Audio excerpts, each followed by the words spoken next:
निरंकारी राजमाता गुरबचन अवतार की जय। प्रेम से बोलो प्यारे हो धान निरंकार जी। साथ संगत जी प्रेम से कहिए धन निरंकार जी।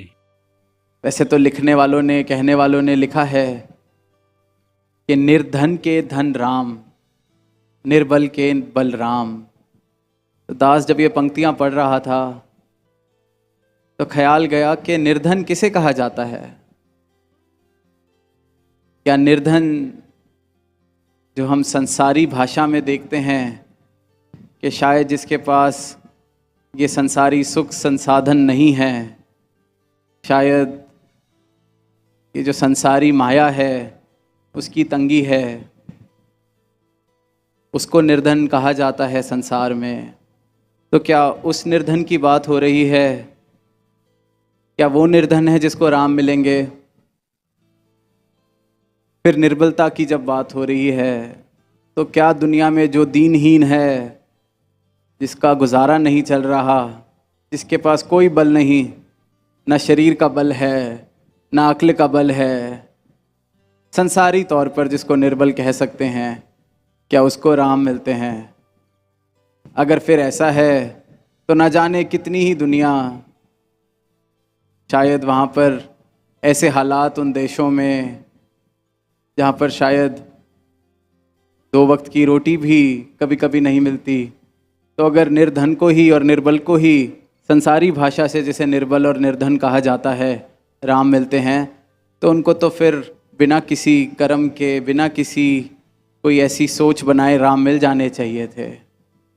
फिर राजा जनक जैसे राजा को तो राम मिलने ही नहीं चाहिए थे। फिर मीराबाई को तो ये कहना ही नहीं चाहिए था कि पायो जी मैंने राम रतन धन पायो। तो फिर ये किस निर्धनता की बात की जा रही है? अगर ये संसारी निर्धनता नहीं है तो फिर ये किस निर्धनता की, किस निर्बलता की बात की जा रही है? ये जब कहा जाता है कि निर्धन के धन राम,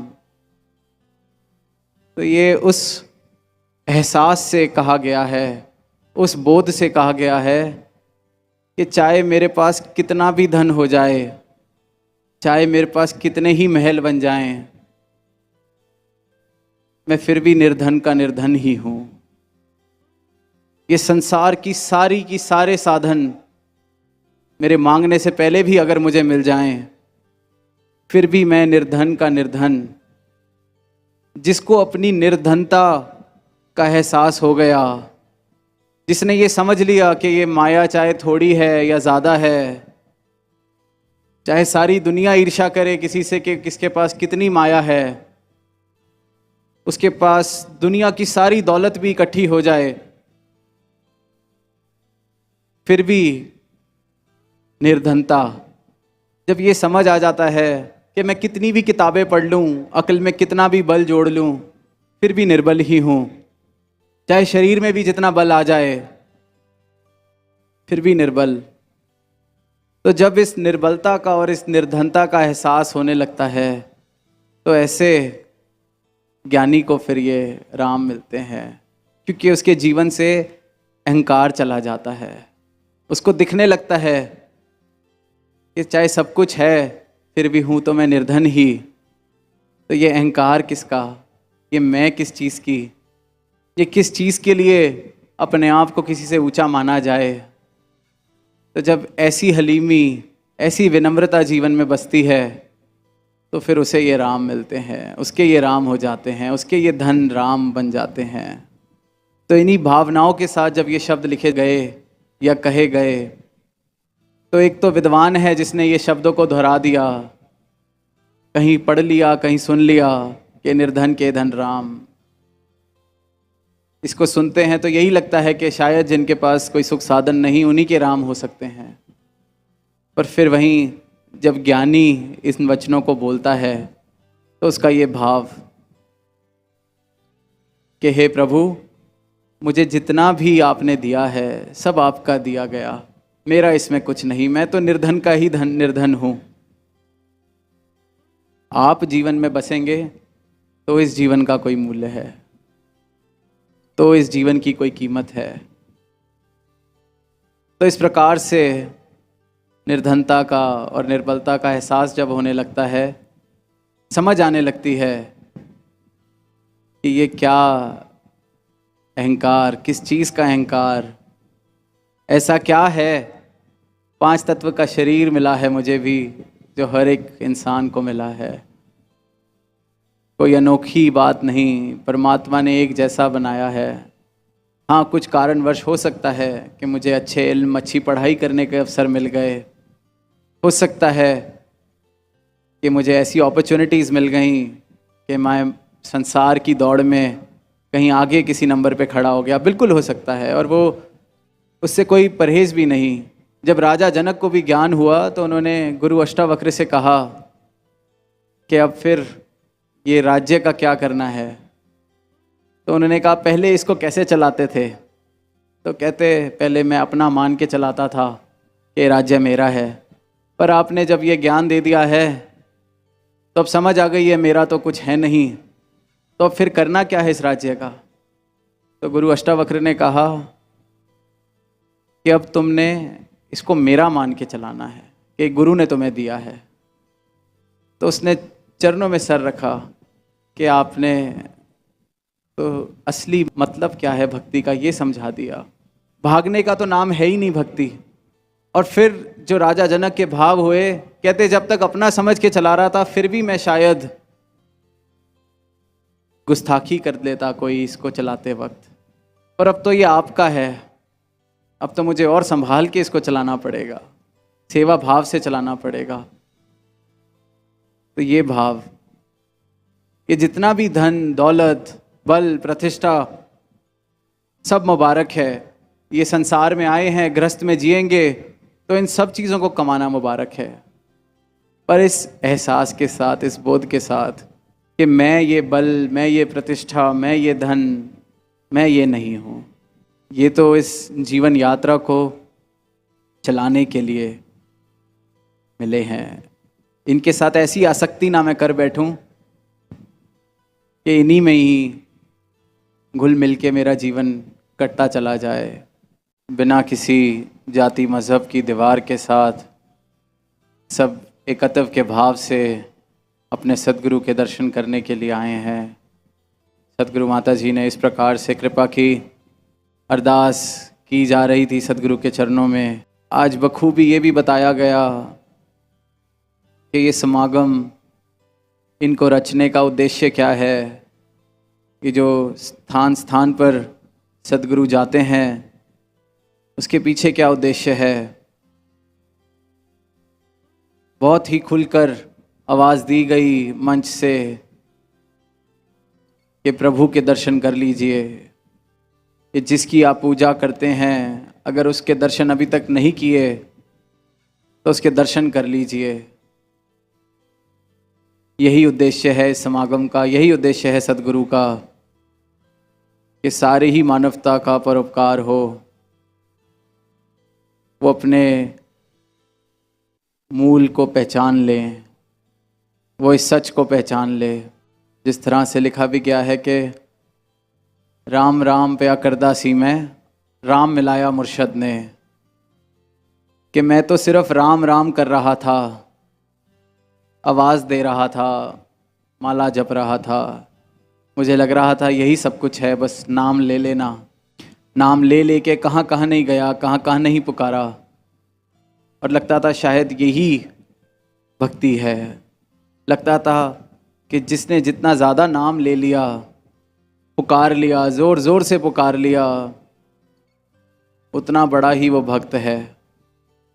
पर फिर जब मुर्शद जीवन में आए, सदगुरु जीवन में आए, तो उन्होंने जिसको मैं आवाज़ दे रहा था, होके मार रहा था, उससे मुझे मिला दिया, राम से मुझे मिला दिया।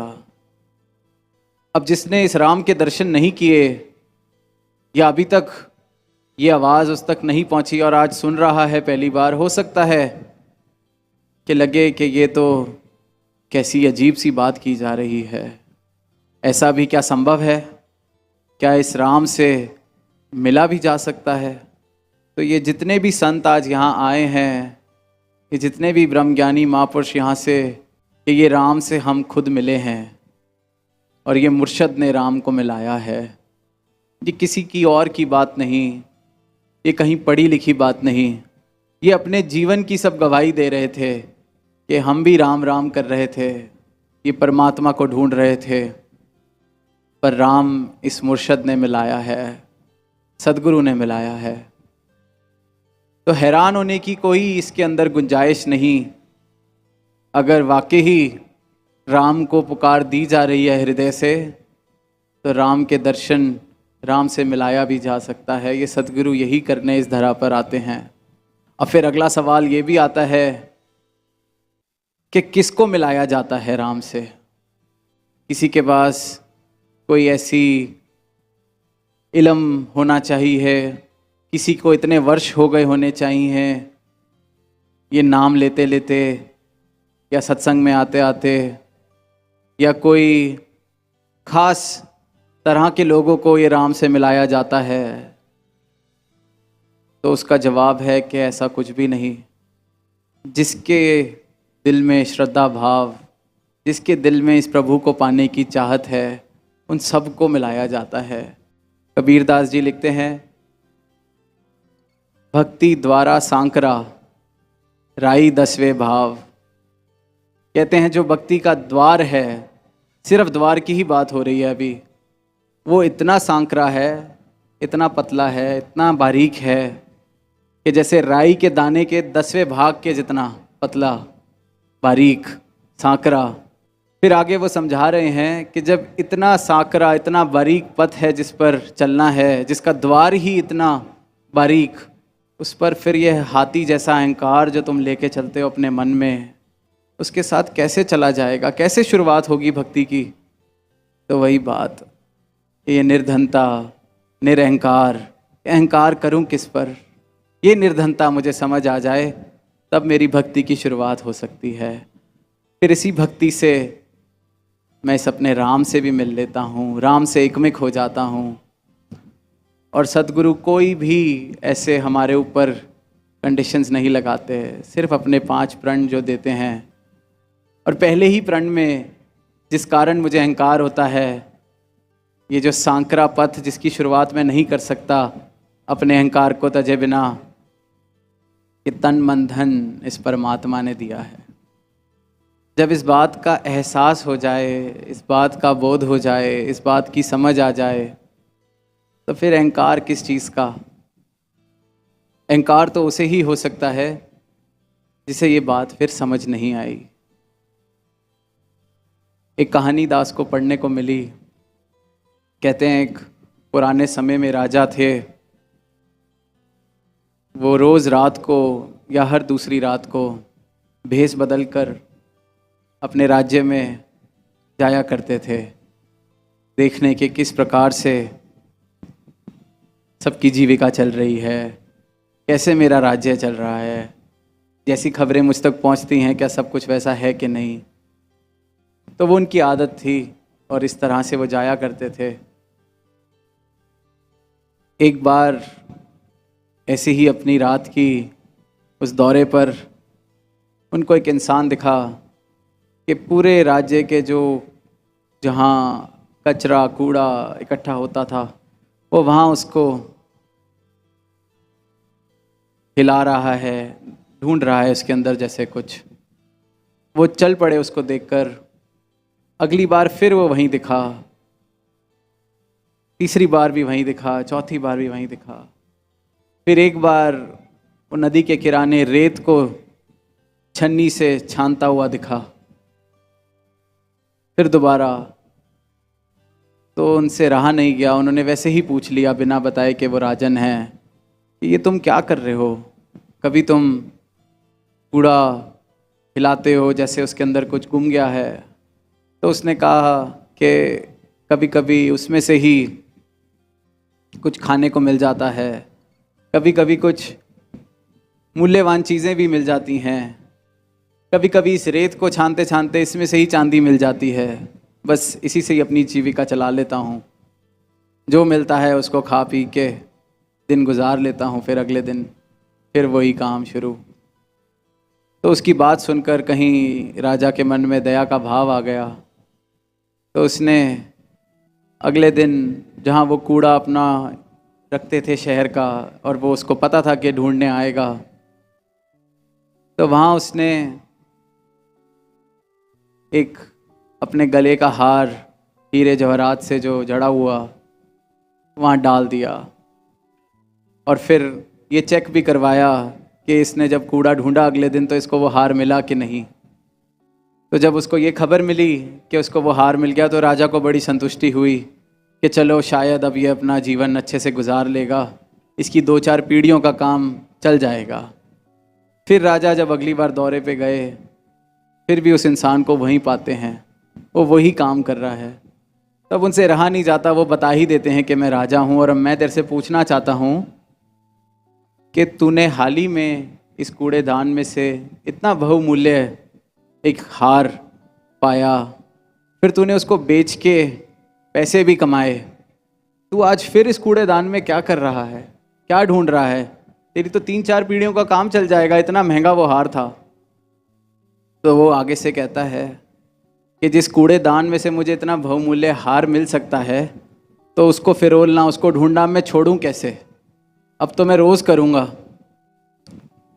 जिस कूड़े में से मुझे ऐसा हार मिल गया उसको मैं कैसे छोड़ूं?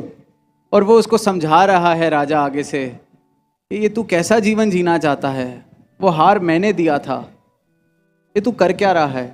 पर उसके तर्क के आगे राजा भी शांत। और फिर राजा जब घर लौटते हैं उस रात तो अपनी रानी से कहते हैं, ये सारा अनुभव अपना उनके साथ शेयर करते हैं।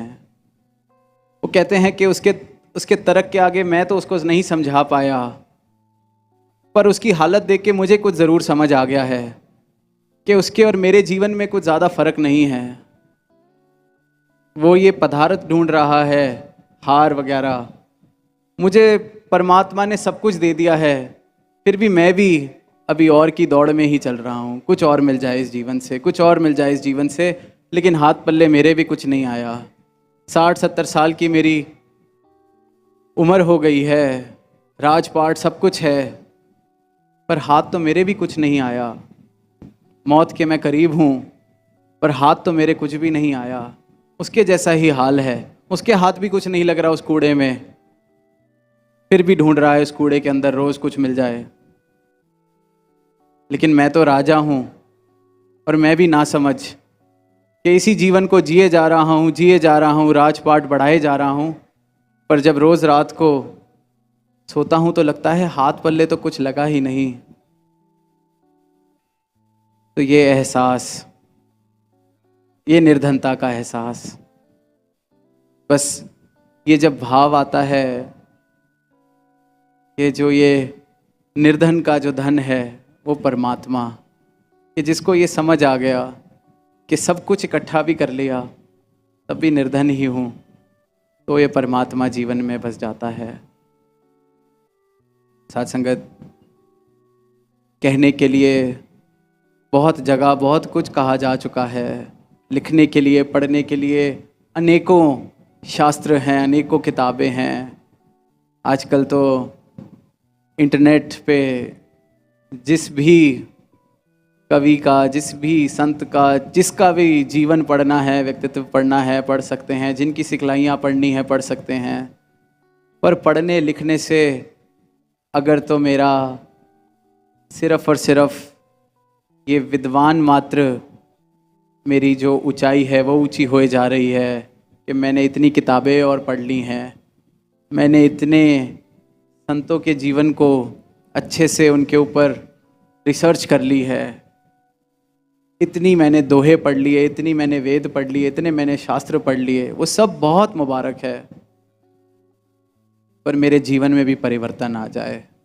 मैं भी कहीं इस संसार में जो यात्रा करने को मिली है, कहीं ऐसा जीवन ही ना जीता चला जाऊं कि हाथ पल्ले तो कुछ लग नहीं रहा, फिर भी कोई बात नहीं, कल दोबारा करेंगे, कल दोबारा करेंगे, करते करते ना जाने कितने संत ये मैसेज दे दे के, ये पैगाम दे दे के कि ये आनंदमय जीवन बना लो। सिकंदर की भी हमने ना जाने कितनी बार ये मिसाल कि मेरे हाथ बाहर निकाल के मुझे लेके जाना जब मेरा जनाजा निकालो। ये कहने को सुनने को बातें इतनी बार सुन ली गई हैं कि शायद सुनने में अब बचकानी भी लगती हैं। मिसालें बचकानी इसलिए ही लगती हैं क्योंकि जो भाव है वो जीवन में नहीं उतरा। अगर वो समझ, वो गहन समझ आ जाए तो फिर जीवन जीने का अंदाज ही बदल जाता है। और यही अंदाज सद्गुरु प्रदान करते हैं। यही जीवन जीने की कला सद्गुरु मेरे जीवन में मुझे देते हैं। अपने ब्रह्म ज्ञान को देकर पहले मेरी आंखें खोलते हैं, दिखाते हैं जिस राम को तू आवाज़ दे रहा है उस राम के पहले दर्शन कर और अब भक्ति कर। लेकिन साथ साथ ये भक्ति का द्वार ही इतना बारीक इन्होंने बनाया है कि थोड़ा सा भी अहंकार इस द्वार पर, इस पथ पर साथ नहीं चल सकता। मुगल हिंदुस्तान के समय के एक शायर हुए, लगभग इसी प्रदेश में कहते हैं वो रहे, तो उनका एक शेर कि हस्ती अपनी हबाब की सी है, ये नुमाइश शराब की सी है। ये जो हस्ती है हमारी, ये एक हबाब जैसी है। हबाब कहते हैं बुलबुले को, कि ये बुलबुले जैसी एक हस्ती लेके इंसान आया है। और ये जो नुमाइश है, ये जो दिख रहा है, ये जो इतने सुंदर नज़ारे आंखें देखती हैं, कहते हैं ये शराब की सी है। और शराब कहते हैं जिस प्रकार एक मिराज, जिसको इंग्लिश में कहा जाता है, मृग तृष्णा हिंदी में जिसे कहा जाता है। कभी कभी सड़क पर चल रहे होते हैं, बहुत धूप हो तो दूर जाके ऐसे देखते हैं तो लगता है जैसे कहीं पानी पड़ा है। अक्सर कहानियाँ सुनी हैं कि रेगिस्तान में चलते चलते दूर कहीं एहसास होने लगता है कि वो शायद पानी, और जब वहाँ पहुँचते हैं तो वो पानी नहीं होता। तो वो जो परछाई बनती है उसे शराब कहा गया है। ये जो हस्ती जिसको बनाने में, जिसको सजाने में, संवारने में हम पूरे का पूरा जीवन लगा रहे हैं, वो एक हबाब की सी है, पानी का बुलबुला। आज भी सुना हमने गीत में यही कि जिंदगी पानी का बुलबुला है।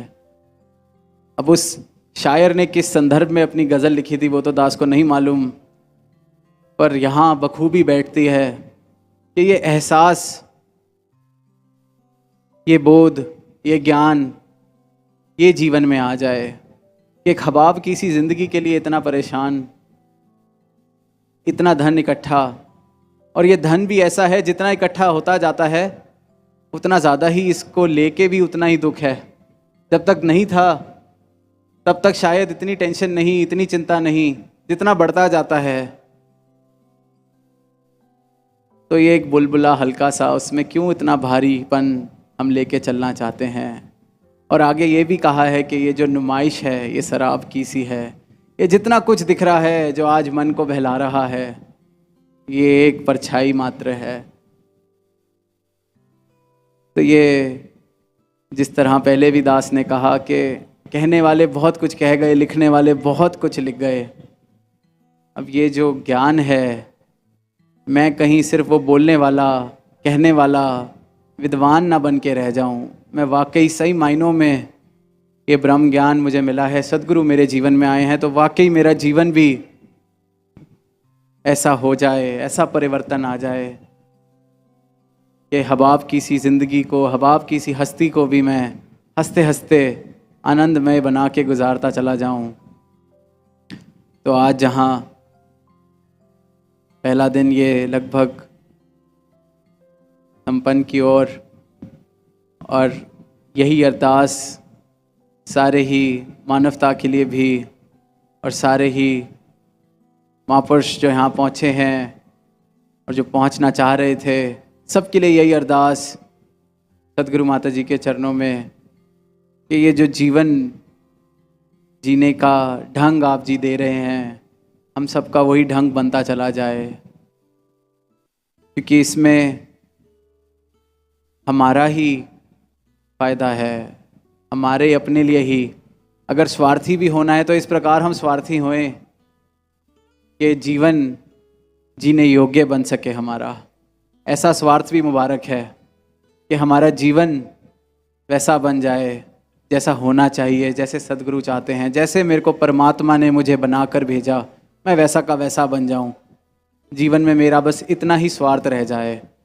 तो ऐसी ही अरदास कि सब जगह प्रेम प्यार, रिश्तों में भी, सबके घरों में भी, ये जो हम अक्सर अरदास करते हैं और कहते हैं कि स्वर्ग का नक्शा बने हर घर में, तो वो तभी बनने वाला है जब ये एहसास हो जाएगा, जब ये ज्ञान बसेगा जीवन में, जब ये एहसास में बात आ जाएगी कि क्यों रंजिशें रखनी है किसी से, क्यों ये छोटी छोटी बात पर रिश्ते ख़त्म करने हैं, क्यों किसी को माफ़ी ना देकर अपने आप को खुद दुख पहुंचाना है। जैसे अगर किसी के पैर में कांटा लग जाए, चाहे वो खुद लगे या किसी ने चुभोया हो, अब किसी ने मेरे पैर में या मेरे बाजू में या मेरे हाथ में कांटा चुभा दिया और अब मैं सिर्फ़ और सिर्फ उसको कोसता जाऊं और उस कांटे को भी ना निकालूं कि देखो मुझे कांटा लगा के चला गया है, दर्द भी सहता जाऊं, उसको भी कोसता जाऊं, तो उसमें मैं भी कौन सा समझदार रहा। पहले उस कांटे को तो निकाल दिया जाए। इसी प्रकार माफ़ कर दिया जाए अगर वो माफ़ी नहीं कोई मांग रहा, क्यों उस कांटे को अपने साथ ले लेके चलना है। तो ऐसी सोची, ऐसी सोच, ऐसी भावना हर एक संत के, हर एक मानव के जीवन में आए। तातार से यही अरदास, सदगुरु के चरणों से यही अरदास, प्यार से कहना, दान निरंकार।